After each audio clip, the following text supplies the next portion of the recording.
வணக்கம் நண்பர்களே, இன்றைக்கி நம்ம இந்த வீடியோவில் பார்க்க போகிறது என்னென்னு பார்த்தீங்கன்னா 6th ஸ்டாண்டர்ட் டேர்ம் 2 இயல் 2 தான் நம்ம பார்க்க போகிறோம். ஆல்ரெடி நம்ம வந்து டேர்ம் 1 வந்து இயல் 1, 2, 3 மூணுமே நம்ம முடிச்சிட்டோம். வீடியோ பார்க்காதவங்க நம்ம சேனலில் இருக்குது. வீடியோ வந்து ரொம்ப இம்பார்ட்டன்ட் கொஷின்ஸ் தான் நம்ம கொடுத்துட்டு வரோம். டிஎன்பிசி டிஎன்டெட்டுக்கு ப்ரிப்பேர் பண்ணிகிட்ருக்கவங்களுக்கு ரொம்பவே யூஸ்ஃபுல்லான ஒரு வீடியோஸ் தான் இருக்கும். இது முடிச்சதுக்கப்புறமா நம்ம வந்து சயின்ஸு சோஷியல் எல்லாமே நம்ம கவர் பண்ணுவோம். ஸோ அதனால் வீடியோ வந்து நம்ம சேனல் வந்து மறக்காமல் நீங்கள் வந்து சப்ஸ்கிரைப் பண்ணி வச்சுக்கோங்க. வாங்க நம்ம இப்போ வீடியோக்குள்ளே போகலாம். ஓகேவா, இன்றைக்கி நம்ம பார்க்க போகிறது 6th ஸ்டாண்டர்ட் டேர்ம் 2 இயல் 2. முதல் கொஸ்டின் பார்க்கலாமா? ஆசாரக்கோவை நூலின் ஆசிரியர் யார்? இங்கே ஆப்ஷன் பார்த்தீங்கன்னா ஔவையார், பெருவாயின் முள்ளியார், பாரதிதாசன், கபிலர். ஸோ கரெக்டான ஆன்சர் என்னன்னு பார்த்தீங்கன்னா பெருவாயின் முள்ளியார். கொஸ்டின் நம்பர் 2 பார்க்கலாமா? ஆசாரக்கோவை என்பதற்கு என்ன பொருள் அப்படின்னு பார்த்தீங்கன்னா நல்ல ஒழுக்கத்தின் தொகுப்பு, அறநெறி கருத்துகள், இனிய சொற்கள், பக்தி பாடல்கள். ஸோ கரெக்டான ஆன்சர் என்ன பார்த்தீங்கன்னா நல்ல ஒழுக்கங்களின் தொகுப்பு. நெக்ஸ்ட் கொஸ்டின் நம்பர் 3 பாருங்கள். ஆசாரக்கோவையில் எத்தனை வெண்பாக்கள் உள்ளன அப்படின்னு பார்த்தீங்கன்னா ஆப்ஷன் பார்த்தீங்கன்னா 100, 180, 200, 80. ஸோ கரெக்டான ஆன்சர் பார்த்தீங்கன்னா 100. அப்போ ஆசாரக்கோவையில் எத்தனை வெண்பாக்கள் உடையது? 100 வெண்பாக்கள் உடையது. ஓகேவா. நெக்ஸ்ட் கொஸ்டின் நம்பர் 4 பார்க்கலாம். வாய்மொழி இலக்கியம் என்று அழைக்கப்படுவது எது? ஸோ ரொம்பவே இம்பார்ட்டன்ட் கொஸ்டின்ங்க இது. வாய்மொழி இலக்கியம் என்று அழைக்கப்படுவது ஆசாரக்கோவை, தாலாட்டு பாடல், மூதுரை, தேவாரம். ஸோ இதுக்கு கரெக்டான ஆன்சர் என்னன்னு பார்த்தீங்கன்னா தாலாட்டு பாடல். ஸோ தாலாட்டு பாடல் அப்படிங்கிறத நம்ம எப்படி பிரிப்போம் அப்படின்னு பார்த்தீங்கன்னா தாள் ப்ளஸ் ஆட்டு. அதாவது தாள் என்றால் நாக்கு, நம்ம நாக்கால் சுழட்டி நம்ம பாடுறோம்ல. ஸோ அதனால தான் இது வந்து தாலாட்டு. ஓகேவா. அதுக்கு வந்து இன்னொரு பேர் என்னென்னு பார்த்தீங்கன்னா வாய்மொழி இலக்கியம். ஓகேவா. நெக்ஸ்ட் கொஷின் பாருங்கள். கொஷின் நம்பர் 5 பாருங்கள். உழவர் திருநாள் என்று போற்றப்படும் விழா எது? உழவர் திருநாள் ஆப்ஷன் பார்த்தீங்கன்னா தீபாவளி, பொங்கல் விழா, கார்த்திகை தீபம், சித்திரை திருவிழா. ஸோ கரெக்டான ஆன்சர் என்னென்னு பார்த்தீங்கன்னா பொங்கல் திருவிழா. ஸோ பொங்கல் விழாவை தான் நம்ம வந்து என்ன சொல்லுவோம்? உழவர் திருநாள் அப்படின்னு நம்ம சொல்லுவோம். ஸோ கரெக்டான ஆன்சர் ஆப்ஷன் ஆ. ஓகே. நெக்ஸ்ட் கொஷின் பாருங்கள். Question number 6. பழையன கழிதலும் புதியன புகுதலும் என கூறும் நூல் எது? ஸோ ஆப்ஷனில் என்ன கொடுத்துருக்காங்க அப்படின்னா நன்னூல், திருக்குறள், மணிமேகலை, சிலப்பதிகாரம். ஸோ கரெக்டான ஆன்சர் என்னன்னு பார்த்தீங்கன்னா நன்னூல். ஸோ இது ரொம்ப ரொம்ப முக்கியமான கொஷின். அங்கே பழையன கழிதலும் புதியன புகுதலும். ஸோ அது வந்து நன்னூல் அப்படின்னு ஞாபகம் வச்சுக்கோங்கண்ணே. ஓகேவா.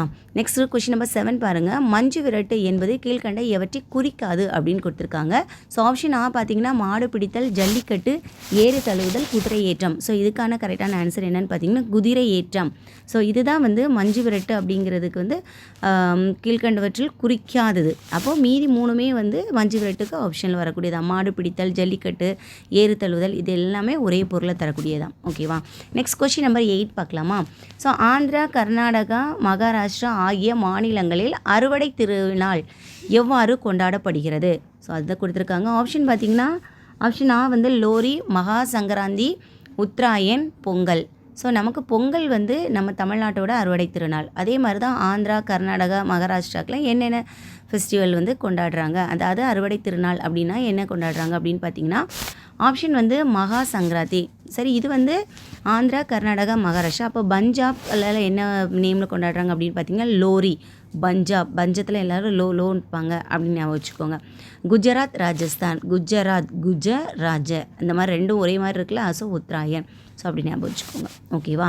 நெக்ஸ்ட்டு கொஷின் நம்பர் 9 பாருங்கள்.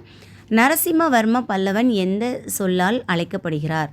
நரசிம்மவர்ம பல்லவன். ஸோ ஆப்ஷன் பார்த்தீங்கன்னா மாமல்லன், கரிகாலன், செம்பியன், சேரமான். ஸோ கரெக்டான ஆன்சர் என்னென்னு பார்த்தீங்கன்னா மாமல்லன்.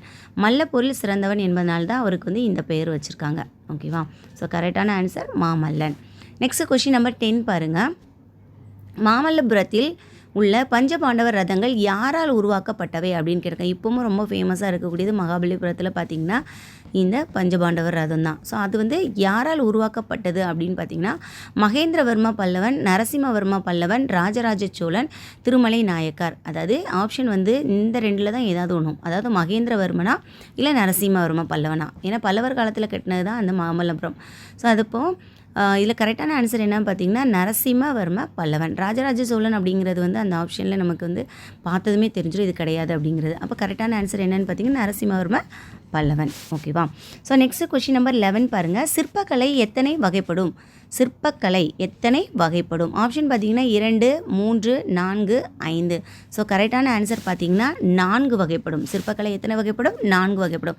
ஸோ அது என்னெல்லாம் அப்படின்னு கொஞ்சம் பார்த்தீங்கன்னா 4 குடவரை கோயில்கள், ஒற்றைக்கல் கோயில்கள், கட்டுமான கோயில்கள், புடைப்பு சிற்பங்கள். ஸோ இந்த மாதிரி பேர். ஓகேவா? இதான் அந்த 4.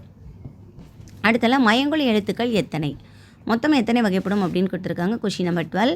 5, 8, 10, 12. ஸோ கரெக்டான ஆன்சர் மயங்கொலி எழுத்துக்கள் மொத்தம் எத்தனைன்னு பார்த்தீங்கன்னா 8 எழுத்துக்கள். அது என்னென்ன எழுத்துக்கள் அப்படின்னு பார்த்தீங்கன்னா ந, ந, ந, ல, ல, ழ, ர, ரா. ஸோ இந்த 8 எழுத்துக்கள் தான் மயங்கொலி எழுத்துக்கள். ஓகேவா? ஸோ அப்போ மயங்கொலி எழுத்துக்கள் மொத்தம் எத்தனை அப்படின்னா நீங்கள் கரெக்டாக சொல்லணும் 8. அடுத்தல கொஷின் நம்பர் 13 பாருங்கள்.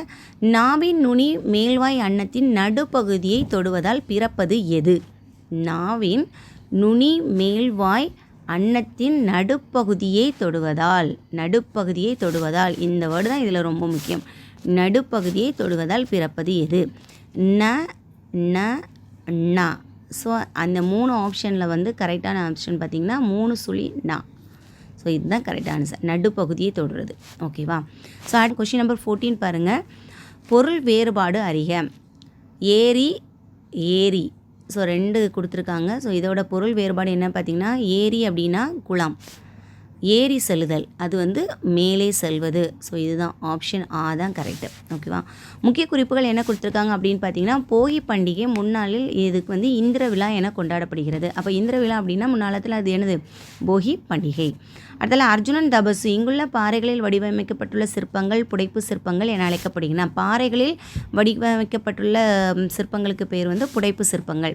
இதற்கு பகீரதன் தவம் என்ற பெயரும் உண்டு. ஸோ இது ரொம்ப ரொம்ப முக்கியமானது, ஞாபகம் வச்சுக்கோங்க. ஓகேவா? அடுத்தல திருவள்ளுவர் ஆண்டு எப்படி கண்டுபிடிக்கிறோம் அப்படின்னு பார்த்தீங்கன்னா கிமு 31 தொடங்குகிறது. நடப்பு ஆண்டில் 31 கூட்டினால் திருவள்ளுவர் ஆண்டு கிடைக்குமா? இப்போ நமக்கு 2026. ஸோ இதில் வந்து 31, அதாவது 31 நம்ம ஆட் பண்ணோன்னா கிடைக்கிறது 2057.